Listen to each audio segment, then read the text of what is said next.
Hajjatul Wada, haji terakhir Rasul sallallahu alaihi wasallam. Namun sebelum saya jelaskan tentang kisah Hajjatul Wada, haji perpisahan Nabi dengan umatnya, kita akan menjelaskan tentang sejarah haji dulu. Kapan dimulai haji itu? Siapa yang pertama kali melakukan ibadah haji sampai kemudian menjadi syariat Islam, bahkan dijadikan satu di antara rukun iman yang kelima. Ma'asyiral muslimin yang dimuliakan Allah Subhanahu wa taala, Imam Al-Baihaqi di dalam kitabnya Syu'abul Iman membawakan sebuah riwayat daripada sahabat Anas ibn Malik radhiyallahu anhu, di mana Nabi sallallahu alaihi wasallam bersabda, "Kana mawdi'ul baiti fi zamani Adam shibran aw akthara ilman,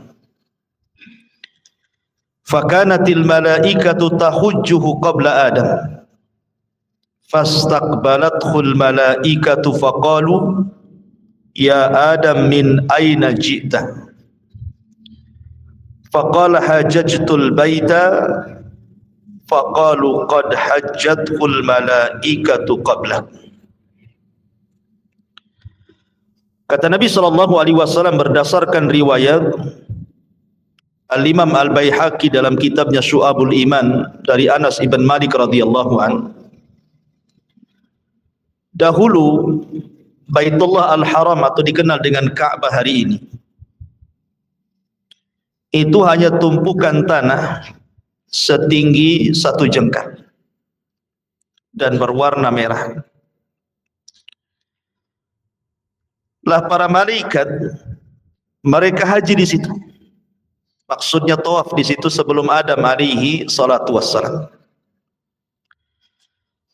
Maka ketika Adam alaihi salatu wassalam haji, kemudian selesai haji, para malaikat menemui Adam dan mengatakan, "Ya Adam, min aina ji'ta?" Dari mana engkau datang? Maka Adam mengatakan, "Hajajtu," aku baru saja melaksanakan haji di Baitullah Al-Haram. Maka malaikat mengatakan, "Qad hajjatul malaikatu qablak." Sesungguhnya para malaikat sudah haji sebelum dirimu. Dari sini kita tahu bahwa sejarah pembangunan Ka'bah itu yang pertama kali membangun adalah para malaikat, karena malaikat yang pertama kali haji di situ. Tentu tidak lain karena malaikat ketika Allah Subhanahu wa taala menciptakan Adam mengatakan kepada Allah Subhanahu wa taala, "Ya Rabb, tidak perlu kau ciptakan Adam, cukup turunkan kami ke bumi, biar kami yang bertasbih memuja dan memuji dirimu, supaya tidak ada pertumpahan darah dan tidak ada kerusakan di bumi." Tapi Allah Subhanahu wa taala mengatakan, "Inni a'lamu ma la ta'lamun." Saya lebih paham akan ciptaan Adam dibandingkan kalian wahai para malaikat. Lah ketika melihat kegigihan para malaikat inilah, maka Allah Subhanahu wa taala membangunkan untuk malaikat satu Ka'bah di langit yang disebut dengan Baitul Ma'mur. Inilah yang pernah dilihat Rasul saat peristiwa Isra dan Mi'raj. Rasul melihat setiap hari yang masuk ke Baitul Ma'mur itu 70.000 malaikat tawaf, kemudian mereka pergi dalam sehari, kemudian besoknya datang lagi dengan jumlah yang sama tetapi malaikat yang baru. Dan setiap hari bergantian para malaikat, sebanyak 70.000 malaikat tawaf di Baitul Ma'mur. Maka Allah Subhanahu wa taala merintahkan malaikat untuk membangun Ka'bah persis di bawah Baitul Ma'mur tetapi di bumi. Jadi Ka'bah itu kalau dibuat tegak lurus itu di bawah Baitul Ma'mur, tempat kiblatnya para malaikat.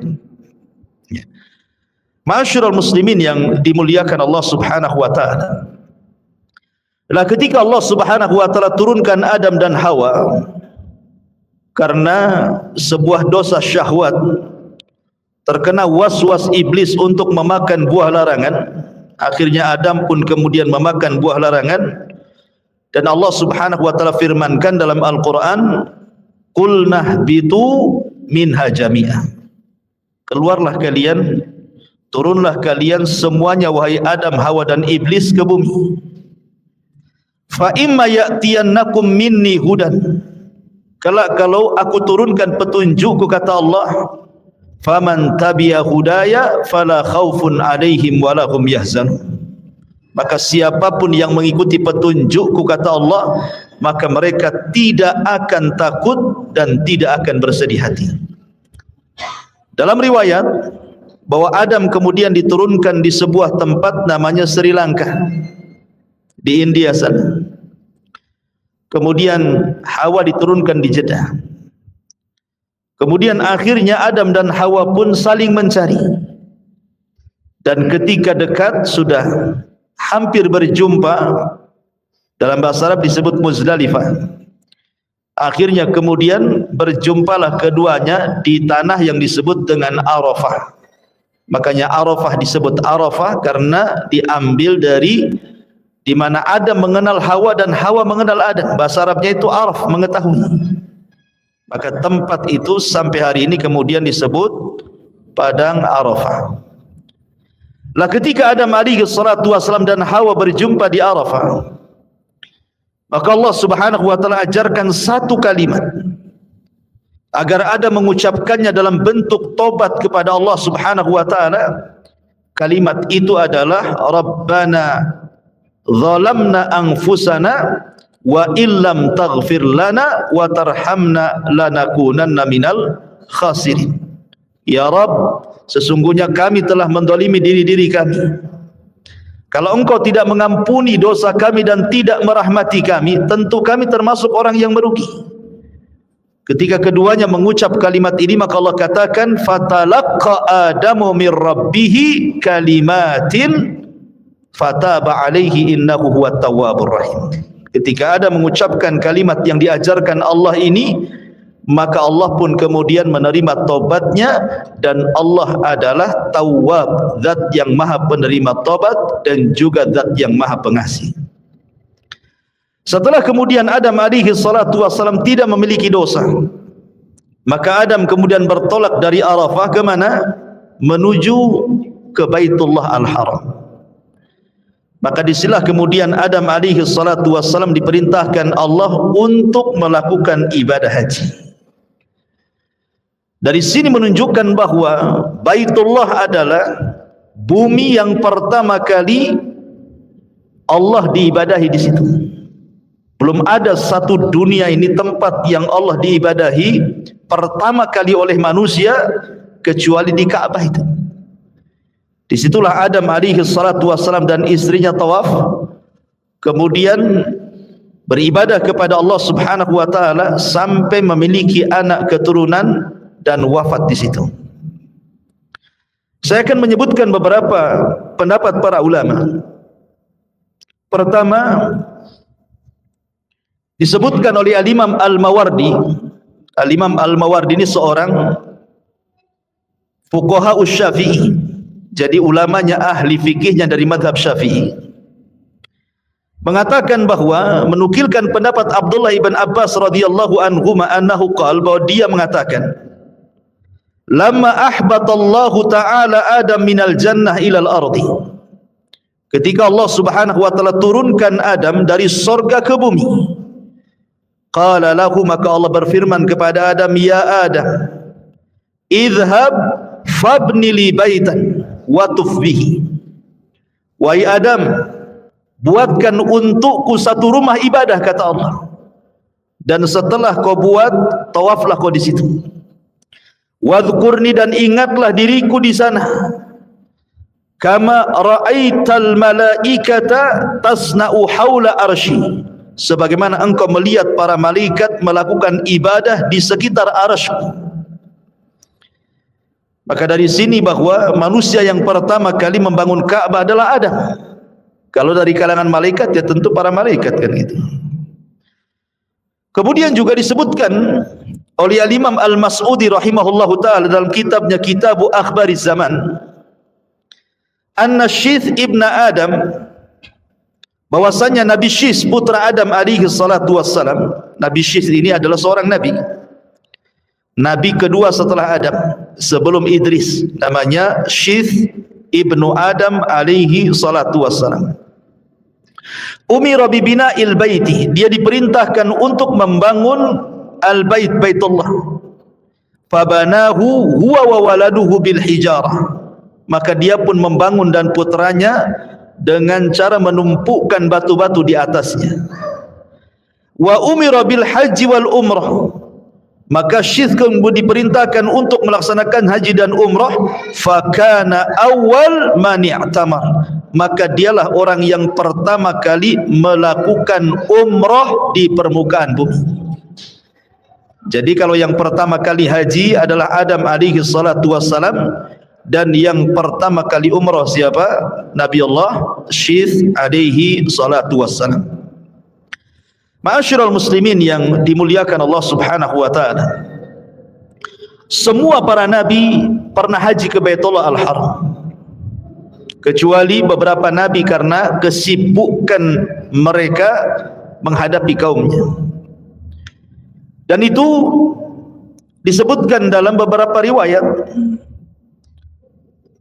di antaranya Urwah, perkataan Urwah Ibnu Zubair rahimahullahu ta'ala, sebagaimana dikeluarkan al-Imam Al-Baihaqi dalam sunannya, ma min nabiyyin illa wa qad hajjal baita, tidak ada satupun nabi, kata Urwah, kecuali pernah mengunjungi Baitullah Al-Haram untuk haji.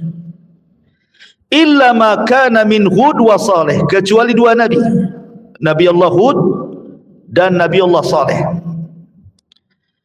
Walaqad hajjahu Nuhun, dan Nuh pernah melaksanakan haji. Falamma kana fil ardi ma kana minal gharaqi asabal baita ma asabal arda, ketika Allah mengirim azab kepada kaum Nuh dengan mengirim tufan dan juga banjir bandang yang sangat besar, dari situlah kemudian termasuk Ka'bah juga tenggelam, mengalami kehancuran. Wa kanat al-bait rabwatan hamra, dan kala itu Baitullah atau Ka'bah itu masih gundukan tanah yang berwarna merah. Fa ba'atsallahu Hudan, maka Allah pun utus Hud, Nabi Allah Hud alaihi salatu wassalam. Fatashaghala bi amri qaumihi hatta qabidahu Allahu ilaihi, tetapi kaumnya menyibukkan Hud alaihi salatu wassalam sampai Hud meninggal dunia. Walam yahujhu hatta mat, dan dia tidak pernah haji sampai dia meninggal. Summa ba'atsallahu Salihan fataqarrara al-amra ma'ahu aidan, kemudian Allah mengutus Nabi Allah Saleh, rupanya nasib Saleh juga sama dengan Hud, disibukkan dengan kaumnya, sehingga Nabi Allah Saleh pun tidak sempat haji. Padahal dua nabi ini nabi Arab ya. Kita tahu bahwa nabi Arab itu ada 4. Pertama, Nabi Allah Hud diutus kepada kaum Ad, Nabi Saleh diutus kepada kaum Thamud, kemudian Nabi Syuaib diutus kepada kaum Madian, dan Nabi kita Muhammad sallallahu alaihi wasallam diutus kepada seluruh manusia, manusia dan jinnya. Artinya sebenarnya Nabi Allah Hud dan juga Saleh itu dekat dengan Ka'bah dibandingkan nabi-nabi Bani Israel. Tetapi karena kesibukan keduanya dengan kaumnya yang ingkar luar biasa kepada dua nabi ini, sehingga Allah tidak takdirkan keduanya berangkat haji.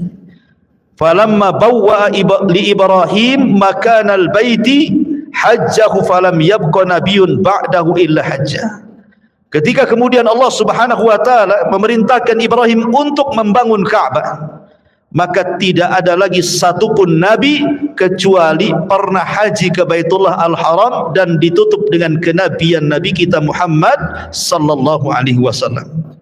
Dari sini menunjukkan tidak ada satupun nabi kecuali haji, kecuali Nabi Allah Hud dan juga Nabi Allah Saleh alaihi salatu wassalam. Ma'asyiral muslimin yang dimuliakan Allah Azza wa Jalla, baik kita akan perjelas tentang hajinya para nabi. Di antaranya adalah Nabi SAW memperkuat bahwa para nabi itu pernah haji adalah riwayat Abdullah ibn Abbas radhiyallahu anhuma. Jadi ketika Nabi SAW melaksanakan haji, berangkat bertolak dari Madinah dengan ribuan para sahabatnya pada tahun ke-10 Hijriah, maka sepanjang jalan Nabi SAW terkadang melewati lembah-lembah. Di antaranya kata Abdullah ibn Abbas radhiyallahu anhuma, anna Rasulullah SAW marra biwadil Azraq. Kata Abdullah bin Abbas radhiyallahu anhuma, Rasul lewat di sebuah lembah Azraq. Faqala, maka Rasul mengatakan, ayyu wadin hada, ini lembah apa? Faqalu, maka para sahabat mengatakan, hadza wadil Azraq, ini adalah lembah Azraq wahai Rasul. Faqala, maka Rasul mengatakan, ka'anni anzur ila Musa alaihi salam habitan minas thaniyati walahu juwarun ila Allah bitalbiyah. Kenapa wahai Rasul engkau bertanya tentang lembah Azraq ini? Kata Nabi SAW, seolah-olah aku melihat Musa sedang turun dari atas bukit seraya mengumandangkan talbiyah labbaik Allahumma labbaik. Summa ata ala thaniyatil Harsyah. Kemudian Nabi SAW melewati sebuah bukit namanya Harsyah. Kemudian Rasul mengatakan kepada para sahabatnya, ayyu thaniyati hadhi, ini bukit apa namanya? Sahabat mengatakan, thaniyatu Harsyah, ini bukit Harsyah wahai Rasul. Maka Rasul mengatakan, ka'anni anzur ila Yunus ibn Matta alaihi salam ala naqati hamra ja'datin alaihi jubbat. Beliau mengatakan, kenapa engkau bertanya tentang bukit Harsyah ini wahai Rasul? Maka Rasul mengatakan, tidak, seolah-olah aku melihat Nabi Yunus ibn Mattah, dia berada di atas untanya yang berwarna merah dengan menggunakan jubah dari wol, dan yang berwarna merah dengan menggunakan jubah dari wol, dan dia pun mengumandangkan talbiyah labbaik Allahumma labbaik. Dari sini menunjukkan Rasul memperkuat bahwa para nabi mereka datang ke Mekah untuk haji dan mereka mengumandangkan talbiyah labbaik Allahumma labbaik. Ma'asyiral muslimin yang dimuliakan Allah Azza wa Jalla, sedikit saya akan bicara tentang khilaf para ulama, perselisihan para ulama supaya semakin jelas lagi. Sebenarnya Binaul Baitil Haram, yang pertama kali membangun Baitullah Al-Haram atau Ka'bah hari ini siapa? Satu pendapat, dan di antara mereka adalah pendapat Al-Imam An-Nawawi, kemudian Al-Imam Al-Azraqi, dan juga Abu Ja'far Al-Baqir mengatakan bahwa yang pertama kali membangun Ka'bah adalah para malaikat. Kenapa demikian? Karena malaikat ingin betul-betul melaksanakan perintah Allah Subhanahu wa taala dengan dibangunkan satu rumah di bumi tepat dengan Baitullah, rumahnya Allah bagi para malaikat yang ada di langit yang disebut dengan Baitul Ma'mur.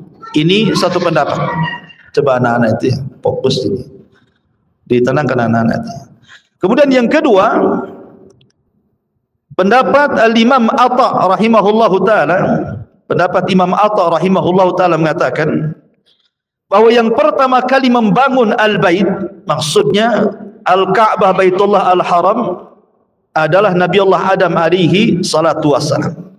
Kemudian pendapat yang terakhir adalah pendapat Imam Ibnu Katsir, kemudian Imam Ibnu Taimiyah, kemudian Imam Ibnul Qayyim mengatakan bahwa yang pertama kali membangun adalah Nabiullah Ibrahim alaihi salatu wassalam. Maksudnya bangunannya, karena dulunya tidak dalam bentuk bangunan, hanya gundukan tanah yang berwarna merah gitu ya. Tetapi yang membangun Ka'bah yang kita saksikan hari ini, baik di YouTube kalau antum melihat ada orang yang sedang haji atau yang pernah haji atau umrah, itu adalah bangunan Ibrahim alaihi salatu wassalam, walaupun pondasinya bukan yang bangun Ibrahim, tapi sudah ada sebelum Ibrahim alaihi salatu wassalam. Dan ini diperkuat dalam firman Allah Subhanahu wa taala, wa idh yarfa'u Ibrahimul qawaida minal baiti wa Ismail.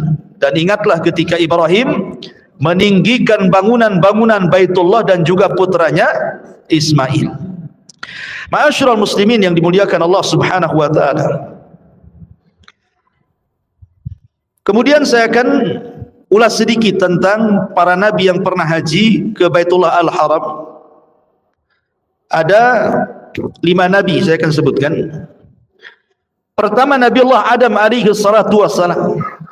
Nabi Allah Adam alaihi salatu wassalam berdasarkan hadis Ibni Abi Labid dari Muhammad ibn Ka'b al-Quradi, dia mengatakan, hajja Adam falakiyathul malaikatu faqalu barri nusukaka ya Adam.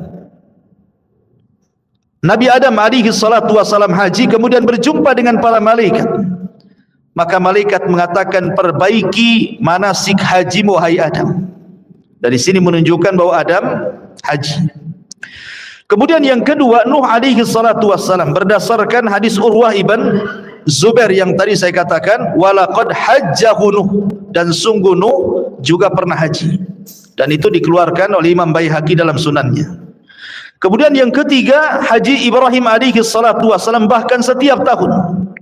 Sebagaimana diriwayatkan oleh ahli sejarah namanya Ibnu Ishaq rahimahullah ta'ala mengatakan, kana Ibrahimu alaihi salam yahujjuhu kulla sanatin alal burh. Adalah Ibrahim alaihi salatu wasalam setiap tahun dia haji dari Palestina menuju Mekah dengan menunggang burh.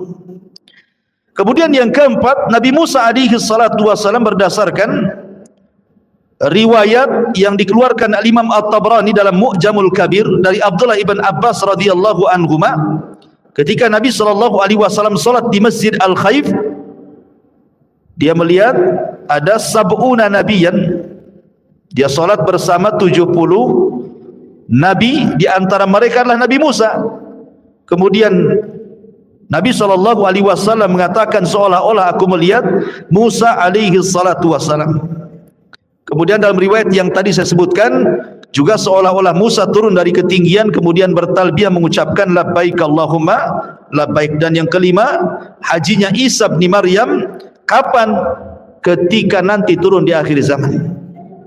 Nabi SAW menggambarkan dalam sebuah hadis, walladzi nafsi biyadihi la yuhilanna ibnu Maryam bifajjir rauha hajan au mu'tamiran. Kata Nabi SAW, demi zat yang jiwaku berada di tangannya, sungguh ibnu Maryam, maksudnya Isa, akan bertalbiyah, dia melaksanakan haji ataupun umrah. Jadi akhir zaman sebelum wafatnya Isa ibnu Maryam, maka dia sempat haji. Dan setelah hajinya Isa bin Maryam, tidak ada lagi orang haji. Ketika tidak ada orang lagi haji, maka datanglah pasukan yang dipimpin oleh Dzu Suwaikotaini, kemudian menghancurkan Ka'bah sampai ke dasar bumi dan diambil pembendaharaannya. Dan itu termasuk tanda-tanda kiamat di akhir zaman, di mana tidak ada orang haji, akhirnya Ka'bah pun dihancurkan. Dan kemudian Dzu Suwaikotaini diserang balik oleh orang-orang Himyar Yaman, akhirnya dapat dikalahkan dan dibunuh. Dan ini adalah cerita akhir zaman. Ma'asyiral muslimin yang dimuliakan Allah Azza wa Jalla, ini sejarah haji tempo dulu. Kita masuk pada haji Nabi sallallahu alaihi wasallam yang ini pembahasan yang kita akan bahas di malam ini. Ma'asyiral muslimin yang dimuliakan Allah Azza wa Jalla, haji dalam Islam itu adalah sebuah syiar daripada syiar-syiar Allah. Dan siapa yang mengagungkan syiar Allah itu tanda ketakwaan. Wa man yu'azzim sya'airallah fa innahu min taqwal qulub, kan itu. Barang siapa yang mengagungkan syiar-syiar Allah, maka itu bagian daripada ketakwaan. Jadi orang yang haji itu menunjukkan tanda ketakwaan dia kepada Allah Azza wa Jalla. Sementara orang yang punya kesehatan dan juga biaya dan dia sanggup haji kemudian tidak haji, berarti masih dipertanyakan takwanya itu. Karena haji itu adalah syiar daripada syiar Allah. Siapa yang mengagungkannya, berarti itu tanda ketakwaan hatinya. Kemudian juga Nabi SAW menyebutkan tentang arkanul Islam, rukun-rukun Islam. Kata Nabi SAW, bunyal Islam ala khamsin, syahadati an la ilaha illallah wa anna Muhammadar Rasulullah wa iqamis salati wa ita'iz zakati wa shaumi Ramadan wa hajjil baiti man istata'a ilaihi sabila. Bahwa rukun Islam itu ada 5. 1, syahadat kepada Allah dan kepada Rasulnya, kemudian salat, kemudian zakat, kemudian puasa, kemudian haji bagi yang sanggup. Kenapa ibadah yang lain tidak dikatakan man istata'a ilaihi sabila, bagi yang sanggup dalam perjalanannya? Karena haji itu menggabungkan 2 ibadah, ibadah harta dan ibadah badan. Kalau salat dan puasa ibadah badan, kalau zakat ibadah harta, kalau haji menggabungkan dua-duanya, ibadah badan dan juga ibadah harta. Makanya haji itu agak berat, sehingga kemudian dibutuhkan kesanggupan baik secara materi harta ataupun secara badan. Orang yang punya harta tapi stroke tidak bisa haji, ya kan? Orang yang sehat tapi pengangguran nggak mungkin lah jalan kaki. Artinya bahwa haji itu harus dua-duanya, punya harta dan sehat badannya. Makanya Rasul mengatakan man istata'a ilaihi sabila. Dan haji itu fardu ain, ingat. Haji itu bukan fardu kifayah, kalau ada sebagian melakukannya gugur bagi yang lainnya. Tidak, setiap muslim wajib pergi haji. Karena Allah yang mengatakan wa adzin fin nasi bil haji ya'tuka rijalan wa ala kulli dhamirin ya'tin min kulli fajjin amin. Dan habarkan kepada manusia akan perintah haji. Allah memerintahkan kepada Rasul untuk mengiklankan kepada manusia untuk berangkat haji. Makanya Allah mengatakan walillahi 'alan nasi hijjul bait. Ya, tuntutan Allah kepada manusia itu agar manusia haji. Haji bagi yang mampu. Dan haji itu secara manasik, secara singkat nanti kita akan jabarkan. Jadi haji itu dimulai daripada tanggal 8 dari bulan Dzulhijjah atau disebut dengan hari tarwiyah. Maka disitulah mulai para jamaah haji menggunakan ihram dan diambil dari mawaqitil haji, tempat-tempat yang memang sudah ditempatkan memakai pakaian ihram. Kemudian setelah itu mereka ke Mekah. Sampainya di Mekah kemudian mereka melaksanakan tawaf kudum namanya, tawaf kedatangan. Kemudian setelah tawaf kedatangan ke Mekah, mereka bertolak ke Mina untuk melaksanakan hari tarwiyah. Kemudian setelah itu tanggal 9-nya bertolak ke Arafah untuk melaksanakan hari Arafah. Setelah itu baru kemudian ada lempar jumrah, ada namanya jumrah Aqabah Al-Kubra.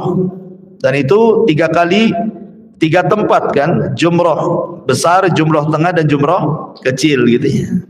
Kemudian haji kembali ke Mekah untuk melaksanakan tawaf ifadah, kemudian kembali ke Mina untuk melaksanakan ayyamut tasyrik, kemudian haji pun kembali ke Mekah untuk tawaf wada dan meninggalkan Mekah. Jadi haji itu tidak lama, hanya 6 hari.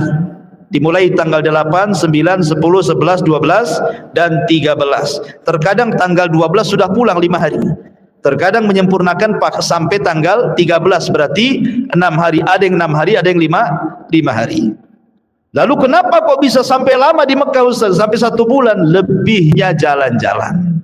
Ya, jalan sana, jalan sini, nah, itu lebihnya. Lebihnya ya tadi ngumpulin air zam-zam, beli jubah, beli tasbih, beli macam-macam ya untuk oleh-oleh, untuk cerita di kampung. Ya. Taib, ikhwatu fiddin, muliakan Allah Azza wa Jalla. Bagaimana kisah Nabi haji? Pada bulan Dzulqa'dah,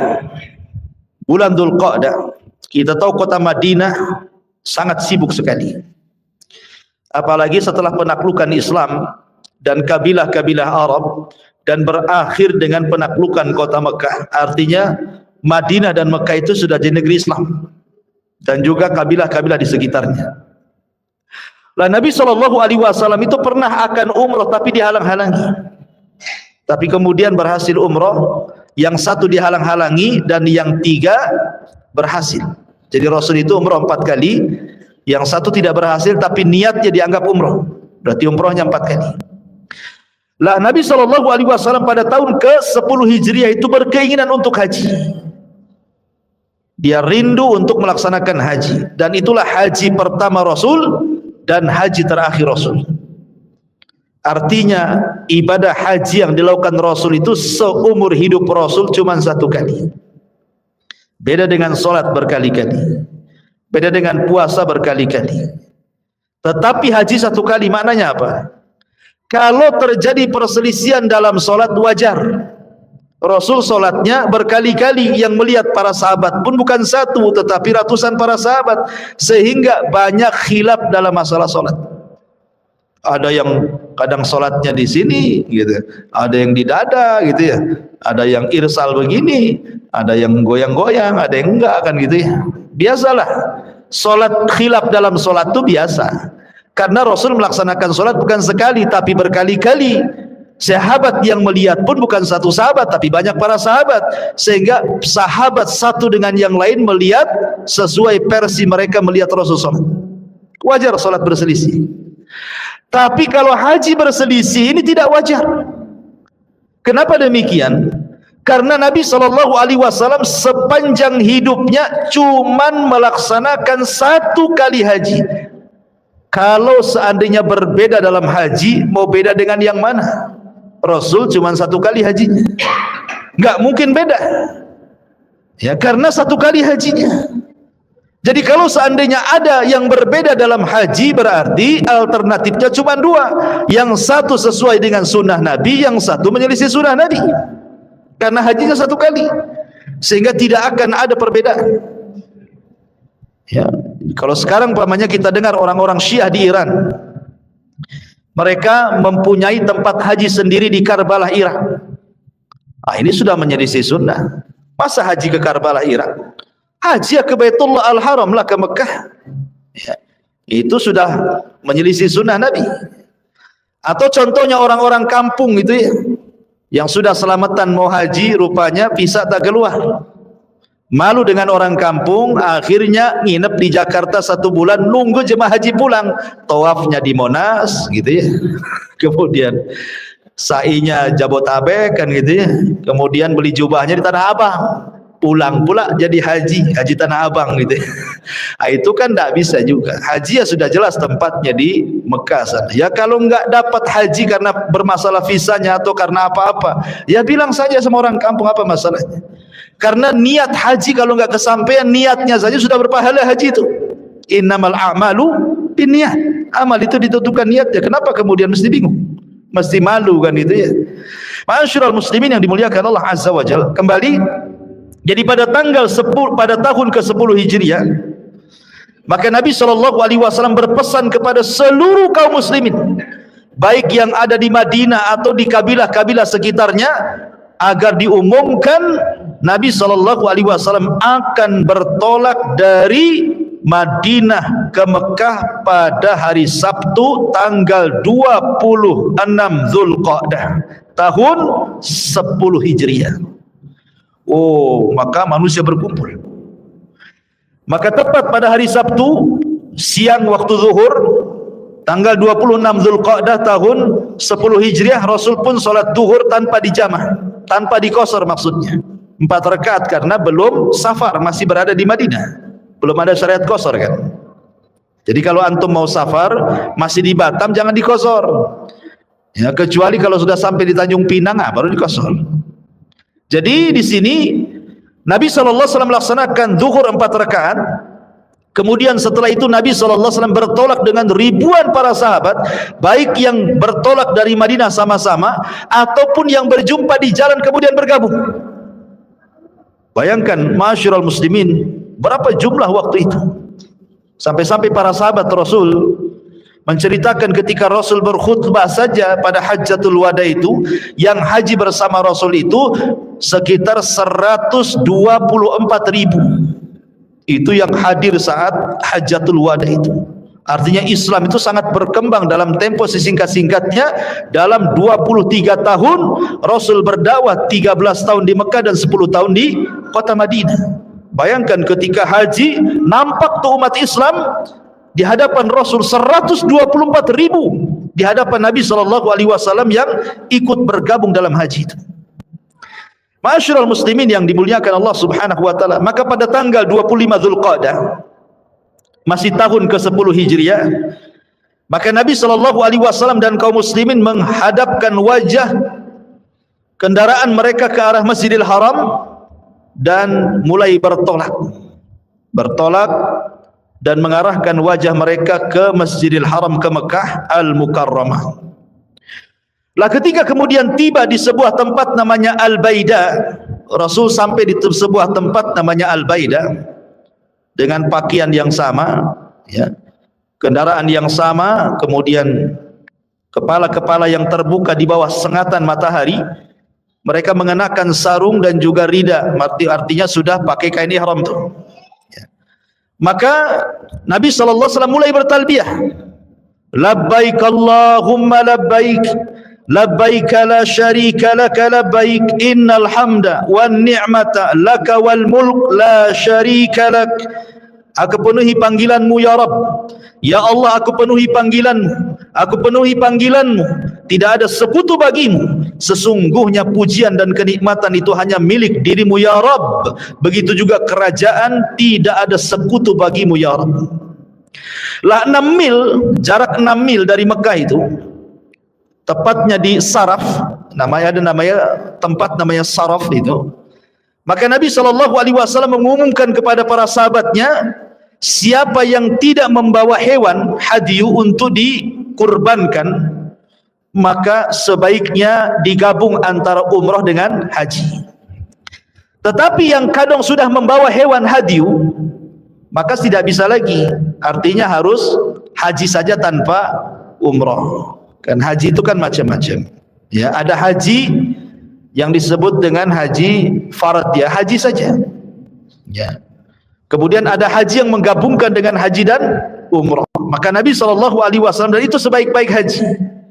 Sebaik-baik haji adalah yang menggabungkan antara umrah dan haji. Lah kebetulan Nabi sudah membawa hewan hadyu untuk dikorbankan itu pada tanggal 10 Dzulhijjahnya nanti kan. Makanya Rasul SAW tidak bisa umrah, hanya haji saja. Sehingga Rasul mengatakan, kalau seandainya aku bisa membalik waktu gitu ya, untuk tidak membawa hewan ini, tentu aku akan menggabungkan haji dan umrah. Tapi karena kadang sudah bawa haji, ya sudahlah, apalagi lah, ya. Maka Nabi SAW kemudian setibanya di Makkah Baitullah Al-Haram, sebagaimana dikisahkan oleh Jabir bin Abdullah radhiyallahu an. Jadi ketika Rasul sampai di Ka'bah, maka Nabi SAW kemudian tawaf. Dan begitulah sunnahnya orang masuk Masjidil Haram, tidak seperti masuk masjid. Kalau masuk Masjid Al-Fajri ini ada sunnah namanya sunnah tahiyatul masjid, ya. Tapi kalau masuk ke Masjidil Haram, yang pertama dilakukan tawaf sebagai pengganti dari tahiyatul masjid. Jadi kalau antum tidak melaksanakan tahiyatul masjid, maka sunnah tawaf, ya. Maka Nabi SAW kemudian tawaf. Maka Rasulullah SAW kemudian membuka sebagian bahunya dan menutup bahunya yang lain. Kemudian di putaran yang pertama lari-lari kecil. Jadi 3 putaran pertama tawaf itu lari-lari kecil. Baru kemudian di putaran sisanya maka jalan biasa. Lah ketika Nabi SAW kemudian memulai tawaf, beliau mencium Hajar Aswad. Jadi memulai tawaf itu dengan cara mencium Hajar Aswad. Kalau tidak bisa, cukup menyentuhnya. Kalau tidak bisa, melambaikan tangan dari jauh, ya. Kemudian tawaf. Kemudian di antara 2 maqam nanti kita disuruh membaca Rabbana atina fid dunya hasanah wa fil akhirati hasanah wa qina adzabannar. Lah setelah itu kemudian Nabi SAW salat di belakang maqam sebelum melaksanakan sa'i. Kemudian Nabi SAW setelah solat di belakang makam 2 rakaat, kemudian Nabi SAW mulai sa'i dan membaca ayat Innas Safa wal Marwata min syairillah. Sesungguhnya Safa dan Marwah adalah bagian daripada syiar Allah Subhanahu wa taala. Ketika Nabi SAW sampai di Bukit Safa, kan Bukit Safa di sini Bukit Marwah gitu ya. Maka Nabi SAW berdoa, La ilaha illallah wahdahu la syarikalah, lahul mulku wa lahul hamdu wa huwa ala kulli syai'in qadir. La ilaha illallah wahdah anjaza wa'dah wa nasara 'abdah wa hazamal ahzaba wahdah. Tidak ada sesembahan yang berhak disembah kecuali Allah, satu-satunya, tidak ada sekutu baginya. Miliknya lah kekuasaan dan kerajaan dan segala pujian, dan di atas segala sesuatu maha kuasa. Tidak ada sesembahan yang berhak disembah kecuali Allah, satu-satunya. Dia telah memenuhi janjinya menolong hamba-hambanya dan mengalahkan pasukan yang bersekutu sendirian. Maka setiap kita sampai di Bukit Safa, maka ucapkanlah kalimat ini. Jadi kalau nanti antum umrah gitu ya, maka ini doa yang dibaca, yang dianjurkan oleh Nabi SAW. Kemudian Nabi SAW membaca 3 kali.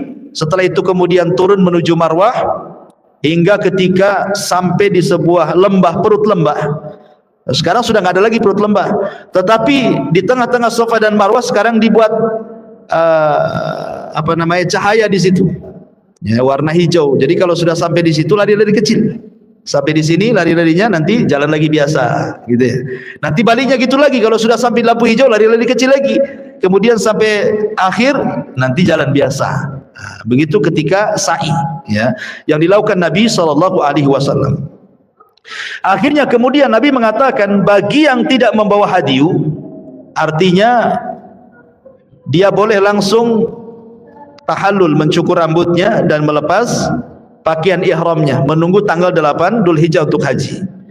Tapi bagi yang tidak membawa hadiu, maka dia tidak boleh melepas ihramnya. Akhirnya kemudian Nabi SAW tepat pada tanggal 8 Dzulhijjah, disebut dengan hari Tarwiyah. Inilah setat pertama haji, tanggal 8 Dzulhijjah, atau disebut dengan hari Tarwiyah. Kemana Rasul bertolak? Ke Mina. Jadi pertama kali Rasul bertolak ke Mina, maka Nabi SAW kemudian menaiki kendaraannya, qaswahnya, untanya. Kemudian di Mina Nabi SAW salat duhur, asar, maghrib, isya dan juga subuh. Artinya menginap di situ. Ya, menginap di Mina karena dimulai dari salat duhur sudah di sana. Duhur, asar, maghrib, isya, kemudian subuh. Kemudian beliau tinggal di sana sebentar sampai terbit matahari. Lalu setelah terbit matahari pada tanggal 9-nya baru bertolak ke mana? Ke Arafah. Dan Arafah itulah penentu haji. Kata Rasul, al-hajju Arafah. Haji itu letaknya di Arafah, gitu ya.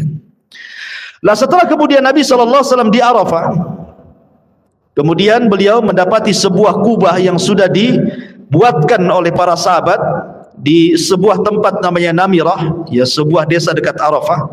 Kemudian beliau singgah di sana sampai ketika matahari sudah condong ke barat, maka beliau alaihi salatu wassalam minta dibawakan al-quswa, untanya, kendaraannya, lalu disiapkan untuk beliau kemudian menuju perut lembah dan berkhutbah.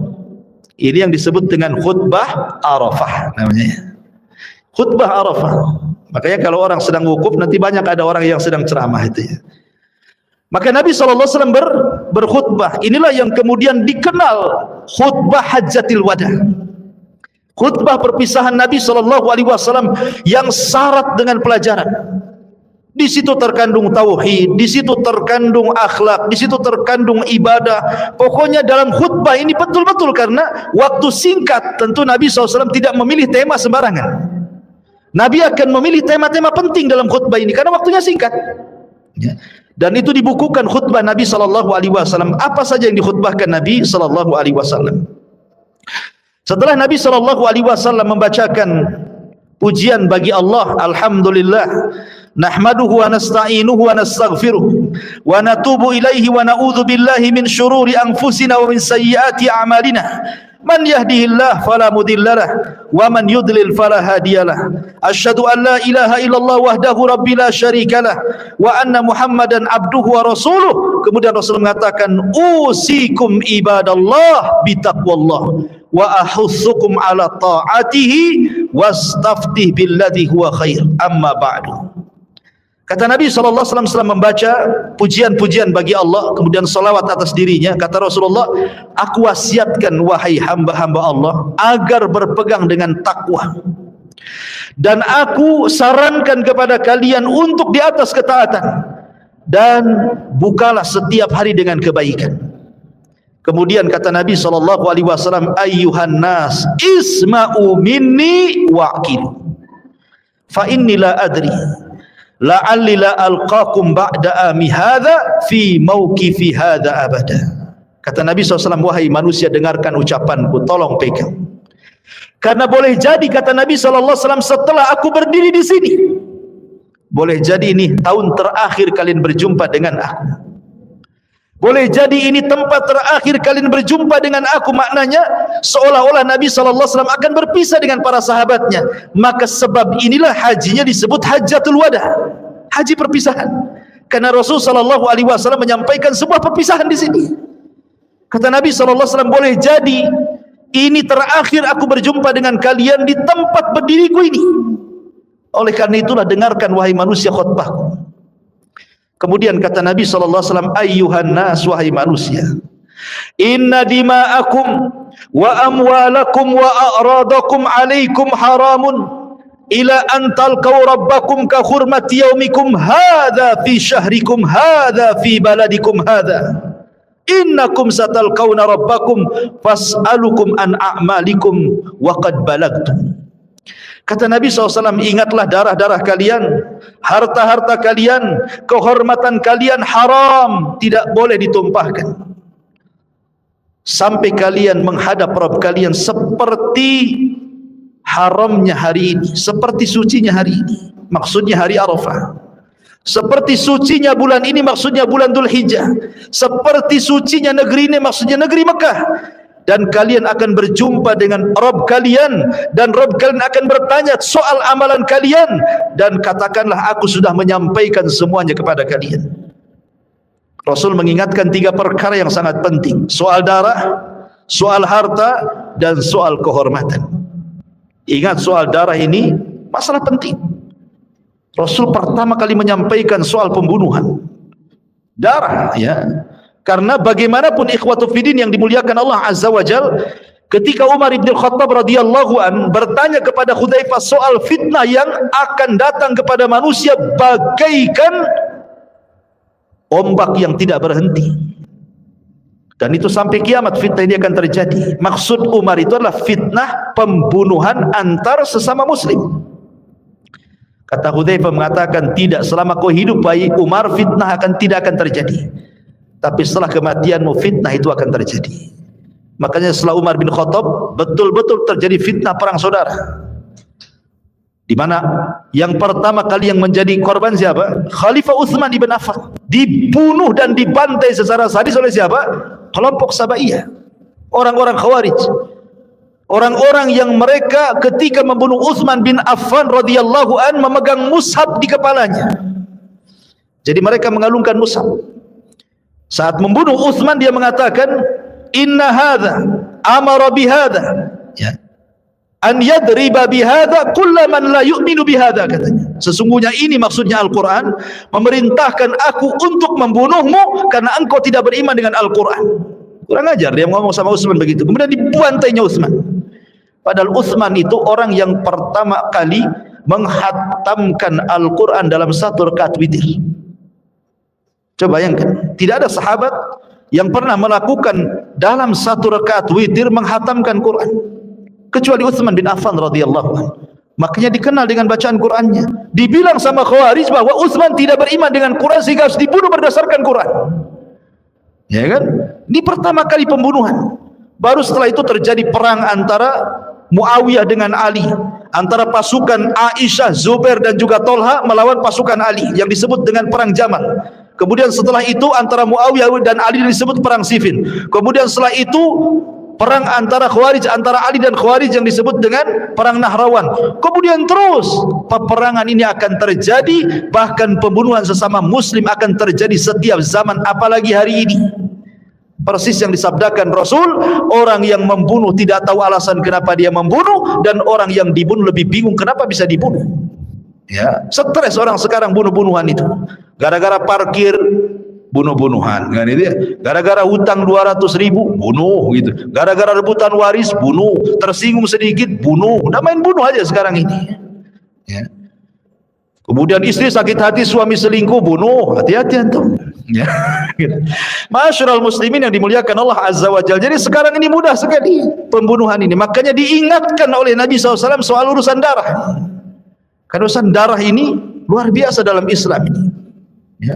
Ma'asyiral muslimin yang dimuliakan Allah Azza wa Jalla, sampai Umar bin Khattab radhiyallahu anhu pernah ngirim surat kepada penduduk Son'a Yaman. Gara-gara kasus apa? Gara-gara kasus pembunuhan. Jadi ada seseorang yang seorang wanita yang ditinggal suaminya kerja. Lah wanita ini tidak punya anak dari suaminya, tapi suaminya punya anak, artinya bawa anak bawaan dari suaminya. Suaminya gadis menikah dengan seorang duda punya anak. Akhirnya oleh dudanya ini ditinggal kerja. Kesepian wanita ini, akhirnya selingkuh dengan tetangganya.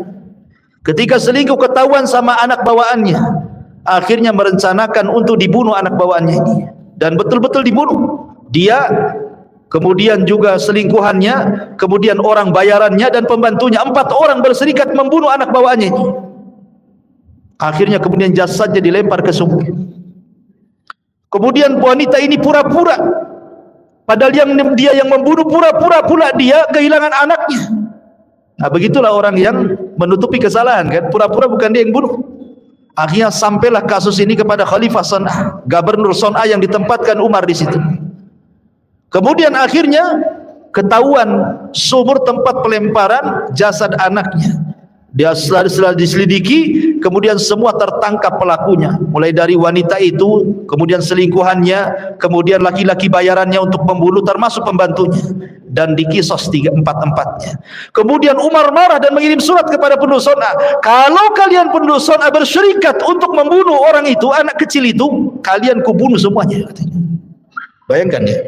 Artinya dalam Islam itu, yang dibunuh sebagai kisos itu bukan yang eksekutor saja, tapi yang merencanakan pun terkena, gitu maksudnya. Jadi kalau seandainya nih ada 10 orang ya merencanakan membunuh si A, yang membunuh 1 orang, tapi karena 10 orang ini merencanakan, semua dibunuh. Begitulah hukum Islam. Makanya Umar bin Khattab mengatakan, kalaulah seluruh penduduk Son'a Yaman merencanakan pembunuhan kepada anak itu, ku bunuh semuanya, katanya. Lihat, begitu dahsyatnya hukuman darah dalam Islam gitu ya. Makanya Rasul mengingatkan di khutbah pertamanya soal darah. Kemudian soal harta. Soal harta, ya. Karena harta ini penting, betapa banyak orang-orang yang kemudian mengambil hak orang lain. Baik disengaja atau tidak disengaja, dan kebanyakan disengaja. Seperti apa? Seperti para pedagang. Ngurang-ngurang takaran, ngurang-ngurang timbangan, ngurang-ngurang meteran, itu kan ngambil hak orang tuh. Harusnya 1 kilo dikurangi setengah on kan itu. Jadi 1 kilo kurang setengah on jadinya kan. Harusnya kain 1 meter dikurangi 1 senti. Jadi 90 senti jadi kan itu ya. Ngambil hak orang lain kan itu. Sama dengan merampok, tetapi seolah-olah dia sedang berjual beli. Apalagi sekarang ini ada timbangan, ingat ya, ada timbangan, bukan timbangan kayak dulu. Sekarang ini pakai elektrik kan gitu ya. Ada angkanya, taruh buah-buahan di situ, angkanya keluar semua situ. Nah, itu lebih teliti lagi harusnya. Ya. Harus lebih teliti, karena kadang-kadang nih ini barang baru diletak nih, ini masih jalan, udah diambil sekian katanya. Subhanallah kan. Ini ngambil, itu yang paling mudah contohnya ngambil hak orang itu kayak gitu coba. Ya kalau yang merampok, yang maling, yang copet itu udah karuan lah kan gitu. Nah, ini kan yang jelas-jelas yang hidup di pasar itu. Ya. Makanya Rasul mengingatkan soal harta, nggak boleh kalau sudah mengucapkan 2 kalimat syahadat, nggak boleh diambil haknya. Harta dia. Ya. Kemudian yang ketiga soal kehormatan, ini yang paling banyak di masyarakat.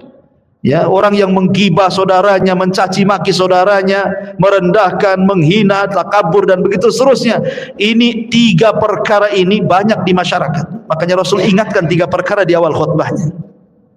Kemudian yang kedua kata Nabi SAW, ayyuhan nas, wahai manusia, inna rabbakum wahid.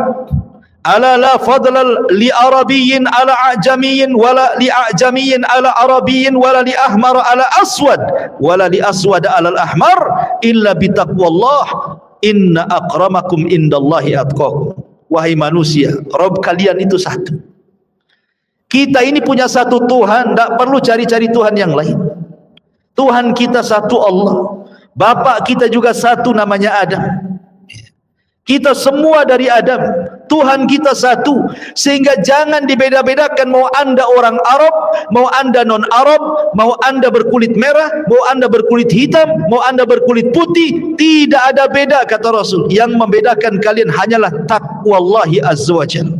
kemudian Rasul membacakan ayat inna akramakum indallahi atqakum. Paling mulia di antara kalian di sisi Allah adalah orang yang bertakwa. Jadi tidak perlu saling mengejek. Jangan merasa Arab kemudian lebih tinggi dibandingkan non-Arab gitu. Ataupun sebaliknya. Karena Islam itu tidak memandang perkara kesukuan, perkara kekayaan, perkara pangkat dan jabatan, semua di hadapan Allah itu sama. Semua di hadapan Allah sama. Makanya ketika manusia dibangkitkan pada hari kiamat, kata Rasul, yuhsyarun nas yaumal qiyamah khufatan uratan ghurlan buhman. Pada hari kiamat manusia akan dibangkitkan tanpa alas kaki, kembali tidak dikhitan, tidak pakai pakaian di badan, dan tidak membawa harta sama sekali yang pernah dia miliki di dunia. Mau dia orang kaya, mau dia orang miskin, mau dia pejabat, mau dia rakyat, mau dia siapapun, dibangkitkan sama di hadapan Allah. Lalu apa yang dipertanggungjawabkan? Takwa kita yang dipertanggungjawabkan di hadapan Allah. Kemudian Nabi SAW yang ketiga mengatakan, faman kanat indahu amanah falyuaddiha ila man i'tamanahu 'alaiha wa inna kulla riban mawdu'un walakinna lakum ru'usu amwalikum la tadlimuna wa la tudlamun. Wa qadallahu annahu la riban wa inna riba ammil Abbas ibni Abdul Muttalib mawdu'un kulluhu wa anna kulla damin kana fil jahiliyati mawdu'un wa inna awwala dima'ikum adau damu Amir ibni Rabi'ah ibn al-Haris ibni Abdul Muttalib fahuwa awwal ma abda'u bihi min dima'il jahiliyah. Kata Nabi SAW, barang siapa yang dititipi amanah, maka laksanakan amanah itu pada tempatnya. Anda dititipi amanah jabatan, maka baiklah dalam menjaga jabatan. Anda dititipi kekayaan, maka baiklah mengelola kekayaan. Karena malun soleh li rajulin soleh, harta yang baik itu kalau dikelola orang baik. Anda dititipi anak, maka perbaikilah, didik mereka anak-anak itu. Pokoknya apapun amanah dari Allah, laksanakan. Kemudian kata Nabi SAW, ingat, seluruh riba aku hapuskan dengan kedatangan. Karena di zaman jahiliyah itu terkenal yang disebut dengan riba nasiah. Dalam bahasa kita ini rentenir. Kalau pinjam 1 juta harus kembalikan 1.200.000 kan itu ya. Kalau pinjam 5 juta harus dikembalikan 6 juta. Itu orang-orang jahiliyah seperti itu di zaman Nabi. Maka Rasulullah SAW mengatakan, ingat bahwa kalau kalian pinjam-meminjam, cukup diambil uang pangkalnya saja. Kalau memang meminjamkan 500, diambil 500, jangan dilebihkan, kata Nabi. Kalau minjam 5.000, maka ambil 5.000, jangan dilebihkan. Ambil pokok daripada harta itu saja. Jangan mendolimi dan jangan mau didolimi. Karena Allah Subhanahu wa ta'ala sudah memutuskan bahwa riba dihapuskan, termasuk riba keluargaku sendiri, kata Rasul. Ribanya Abbas ibn Abdul Muttalib, semua ku hapuskan, tidak ada riba. Kenapa Rasul sangat keras masalah riba? Karena riba ini dosanya lebih besar. 1 dirham uang riba yang antum makan lebih besar dosanya dibandingkan 36 berzina dengan wanita pelacur. 1 riba, 1 dirham uang riba itu lebih besar dosanya dibandingkan 36 kali berzina dengan wanita pelacur. Naudzubillah. Sementara riba zaman sekarang ini sudah menyebar di mana-mana. Di tiang listrik ada riba, di pohon mangga ada riba, di pagar rumah ada riba. Silahkan pinjam dengan bunga kecil katanya. Tempel di tiang listrik, ya. Tempel di pagar, tempel di pohon pisang. Jadi semua ada riba. Pohon pisang ada riba, pohon mangga ada riba, di pagar ada riba, semua di riba. Di masjid pun di temboknya ada riba. Silahkan ya pinjam dengan bunga sedikit, syaratnya KTP saja kan. Subhanallah kan. Memang riba di luar biasa ya. Makanya dari 14 abad yang silam Rasul sudah wanti-wanti soal riba ini. Kemudian juga kata Nabi SAW, dan juga soal urusan darah. Maksudnya dendam kesumat ala jahiliyah, aku hapuskan. Karena orang jahiliyah ini kalau umpamanya 2 kabilah nih perang, kemudian satu membunuh, satu jadi korban nih, maka kabilah korban akan ngamuk dan menuntut darahnya, dan akan membunuh siapapun yang terlibat itu tanpa melihat. Dalam Islam dihapuskan dengan cara kisos, yang dikisos yang bunuh saja, kan begitu. Yang nggak bersalah ya jangan kemudian dibunuh. Oh, kayak dulu waktu saya masih kecil-kecil di Jawa Barat, di Majalengka itu biasa itu tawuran antar desa. Nih, Ini kalau ada anak sekolah kemudian digebukin gitu kan, sampai bonyok, sampai masuk rumah sakit. Besoknya nih preman desa sebelah itu nunggu anak desa sebelah. Tak kira dia siapa, mau orang tua, mau apa, penting dari desa itu digebukin juga. Padahal nggak salah itu. Harusnya digebukin yang ngebukin kan gitu ya. Ini orang nggak tahu menahu soal penggebukan, itu kena gebuk juga coba.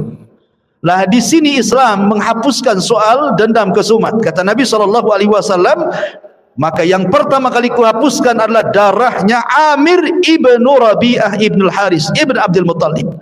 Ya, dialah yang kuhapuskan darah yang pertama, dan tidak ada lagi dendam kesumat ala jahiliyah. Kemudian kata Nabi SAW, amma ba'du ayyuhan nas, fa inna syaitana qad ya'isa an yu'bad bi ardikum hadi abada walakinahu in yuti fi ma siwa dhalik walakinahu in yuta'a fi ma siwa dhalik faqad radiya bihi mimma tahkiruna min a'malikum fahdharuhu ala dinikum. Wahai manusia, sesungguhnya setan putus asa untuk disembah di negeri kalian. Kenapa? Karena orang kalau sudah tauhid tidak mungkin nyembah berhala. Orang kalau sudah muslim tidak mungkin datang lagi ke berhala, kan begitu. Jadi setan putus asa untuk supaya disembah lagi kayak dulu ya. Tapi setan itu punya perangkap dengan cara apa? Tapi setan suka kalau ditaati selain daripada itu. Dengan cara apa? Mimma tahkiruna min a'malikum, di mana kalian meremehkan amalan-amalan yang diperintahkan kepada kalian. Mulai meremehkan amalan-amalan sunnah gitu ya. Mulai meremehkan salam kalau ketemu. Kata Rasulullah SAW, di antara alamat kiamat itu adalah ketika orang mengucapkan salam kepada orang yang dikenal dan tidak mau mengucapkan salam kepada orang yang tidak dikenal. Padahal mengucapkan salam itu kepada yang dikenal atau kepada yang tidak dikenal, selama zahirnya nampak dia muslim kan. Nampak nih lewat pakai peci, ini muslim nih. Nampak pakai sarung, muslim. Ucapkannya salam, assalamualaikum. Soal dia balas atau urusan dia balas nggak balas, yang jelas kalau tidak dibalas dia dosa, karena mengucapkan salam sunnah menjawabnya wajib kan itu. Ini aneh gitu ya. Kalau seandainya ada orang lewat kemudian kita ucapkan salam assalamualaikum, malah dia dekat kepada kita. Pak, kita kenal di mana Pak? Katanya, lah kok bilang gitu, kenal di mana? Saya sedang melaksanakan sunnah kan gitu, malah ditanya kenal di mana katanya kan. Itu karena dia tidak paham ya, bahwa mulai dari yang kecil-kecil salam sudah ditinggalkan ya kan, mulai kemudian ke masalah-masalah sunnah, puasa, sholat, sedekah mulai ditinggalkan, akhirnya dari perkara sunnah merembet ke yang wajib. Nah, itu setan tuh begitu, dia membuat khutuwat selangkah demi selangkah gitu ya. Kemudian dalam riwayat yang lain bahwa setan itu suka kalau seandainya bitahrisi bainakum, dibuatnya kalian bergaduh. Memang setan putus asa untuk disembah, tapi setan sengaja membuat kita ini berselisih, bertengkar. Ya, satu masjid pengurusnya bertengkar, rebutan posisi gitu ya. Satu yayasan juga sama, rebutan yayasan kan itu. Itu jelas-jelas di bidang dakwah. Apalagi cerita partai, itu urusan dunia, jelas itu pertengkarnya. Ya, jadi urusan agama saya bisa bertengkar, apalagi urusan dunia kan. Itulah setan kadang-kadang. Kemudian Rasul mengatakan, ingatlah la tarji'u ba'di kuffaran yadribu ba'dukum riqaba ba'din. Hati-hati jangan kembali kepada kekufuran setelahku sehingga kalian saling membunuh dengan sebagian yang lainnya.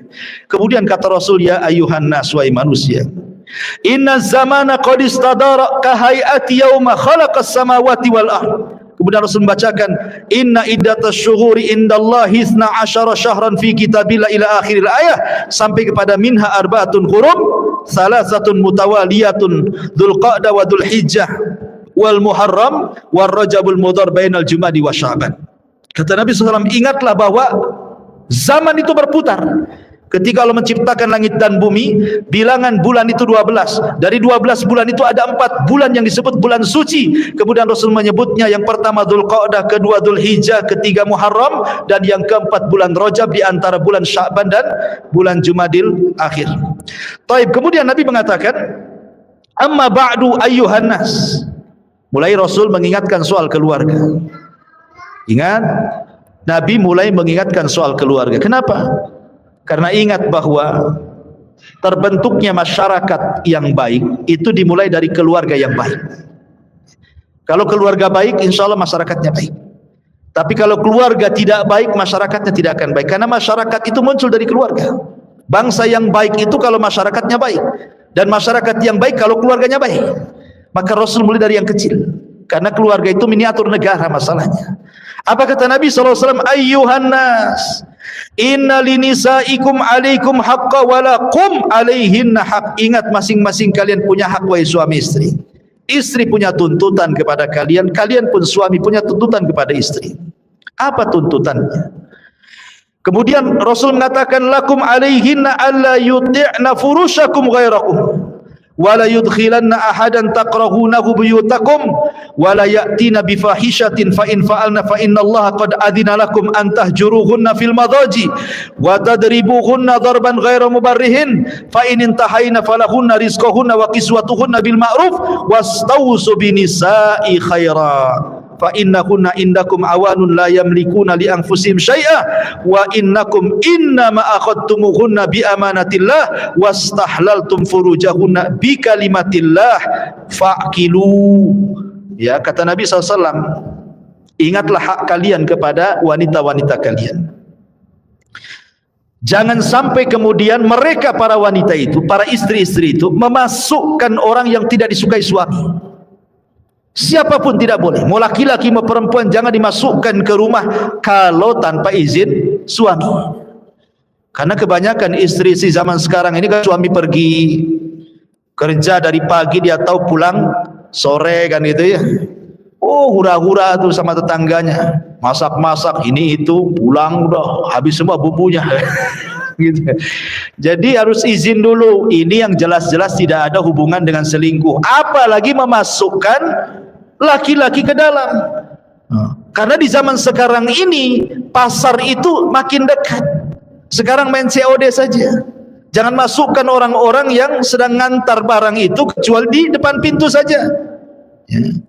Jangan Pak suruh masuk, bahaya. Ya. Nanti cocok bayar, tak cocok viral nanti kan.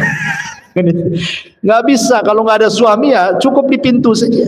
Ya. Jadi harus begitu, jangan memasukkan, karena itu namanya kerajaan suami. Rumah itu kerajaan suami, tetap harus izin sama suami. Bang, boleh nggak ini saya bawa kawan ke rumah, kan gitu. Ya. Kemudian kata Nabi SAW, dan jangan pula wanita itu an ya'tina bi fahishatin, melakukan sebuah fahisyah, perselingkuhan. Dalam bahasa Quran itu disebut nusus. Nusus itu artinya merasa tinggi dibandingkan suaminya. Mungkin karena dia gajinya lebih besar, suaminya lebih kecil. Ataupun pendidikannya dia S1, suaminya pula SD tak khatam. Gitu ya. Atau umpamanya istrinya cantik, suaminya jelek kali, umpamanya kan. Jadi akhirnya dia tarofu, mengangkat dirinya di hadapan suaminya, suka teriak-teriak, merintah-merintah, nyuruh-nyuruh. Emang siapa dia kan itu? Sehebat apapun wanita di rumah itu, tetap Anda istri. Jangan tonjolkan titel di rumah itu, ya. Tapi tunjukkan Anda ini istri, tunduk pada suami, itu saja. Setelah tunduk kepada Allah. Ya. Makanya kemudian kalau seandainya istri itu melakukan perkara-perkara seperti itu, apa kewajiban suami? Pertama, nasihati. Suami jangan diam saja. Kalau istri berbuat maksiat, jangan diam saja. Istri ini sedang gibah sama kawannya, atau datang cerita gibahnya sama antum. Antum kasih nasihat, jangan lagi ngobrol sama dia. Kalau enggak, jangan ngobrol sama dia lagi. Kalau gibah cepat balik. Kan gitu. Jangan pula antum yang mancing gibah. Ngomong apa tetangga tadi sama kamu? Oh begini. Asik juga, apalagi dia. Ini mancing dia ngomongin gibah. Jangan pula antum pancing dia. Antum larang, dan tidak perlu tahu topiknya seperti apa. Ya, karena mendengarkan ghibah itu sama dengan dosa ghibah, ikhwan. Ya. Jadi ma'asyiral muslimin yang dimuliakan Allah Azza wa Jalla, nasihati. Kalau tidak bisa, pisah ranjang. Pisah ranjang, karena wanita yang berakal itu kalau dipisah ranjang sakit hati. Merasa merana, dicuekin sama suaminya. Itu kalau berakal. Cuma wanita di zaman sekarang ini jarang, sedikit akalnya. Ya kan, suaminya munggungi, nggak peduli amat gitu. Kalau bisa, bang tidur di sofa sana aja, ngapain mbak di sini gitu. Diusirnya suami. Bahkan kalau malam telat, kunci pintunya, ya kan, jendelanya di pintu, sampai ventilasinya ditutup koran, nggak boleh suaminya masuk gitu. Intinya bahwa Kalau tidak bisa pisah ranjang. Kalau tidak bisa juga, kata Nabi SAW, maka boleh memukul tanpa ada bekas. Pukul dengan bantal gitu ya. Jangan pegang sapu, kasihan. Artinya pukul itu hanya sekedar formalitas bahwa suami sudah di atas puncak kemarahan. Artinya sudah nggak bisa lagi dilangsungkan pernikahan. Jadi suami sudah berhak menceraikan kalau setelah memukul tuh. Ya. Kalau masih tetap ingin diupayakan, maka boleh yang keempat dengan cara didamaikan. Kirim keluarga suami, kirim keluarga istri, berdamai. Kalau ada jalan keluar, alhamdulillah. Kalau tidak ada, ya sudah, membuka jodohnya. Tetapi kata Nabi SAW, kalau seandainya sudah akur dan istri sudah minta maaf, maka kalian tetap wajib memberikan rezeki kepada mereka, memberikan pakaian kepada mereka. Maknanya di sini, kalau seorang wanita kemudian nusus, melakukan kekerasan dalam rumah tangga dengan menyombongkan, nggak apa-apa, antum nggak kasih duit, nggak apa-apa. Ya, sampai dia kemudian kembali kepada kodratnya selaku istri. Ya. Karena karena imbalan daripada istri itu melaksanakan hak, makanya kita kasih uang belanja, kasih pakaian yang sopan gitu ya, kasih tempat tinggal kan. Kalau mereka tidak melaksanakan itu, maka kita boleh menghentikan tuh. Ya. Saya nggak kasih bulan ini, kenapa? Kau kurang ajar sama aku, kata. Nah, kalau bulan depan kau balik, aku kasih. Nah, gitu maksudnya. Karena di sini Rasul yang mengatakan, fa inin tahaina, kalau mereka tobat. Si istri ini tobat, falahunna rizquhunna wa qiswatuna, maka kembali kau kasih rizki mereka, kasih pakaian mereka lagi dengan baik. Maknanya kalau tidak tobat, tidak perlu lagi, gitu maksudnya. Ya. Masalahnya istri tahu di mana nyimpan uang antum. Gitu ya. Taib. Kemudian Nabi SAW mengatakan, wa innakum innama akhadtumuhunna bi amanatillah wastahlaltum furujahunna bi kalimatillahi faqilu.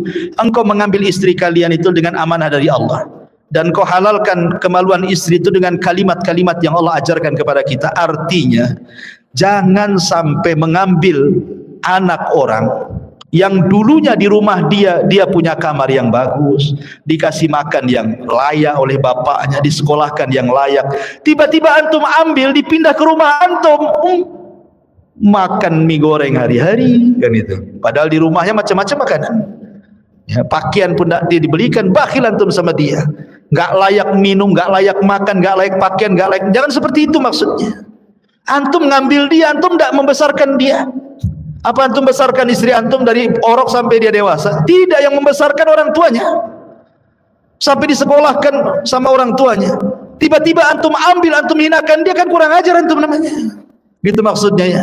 Jadi satu sisi pun hargai wanita. Makanya Rasul mengatakan fastausu binisa'i khairan. Maka aku wasiatkan kepada kalian berbuat baiklah kepada istri-istri kalian. Kemudian Rasul mengatakan qad taraktu fikum ma in i'tasamtum bihi falan tadillu abada.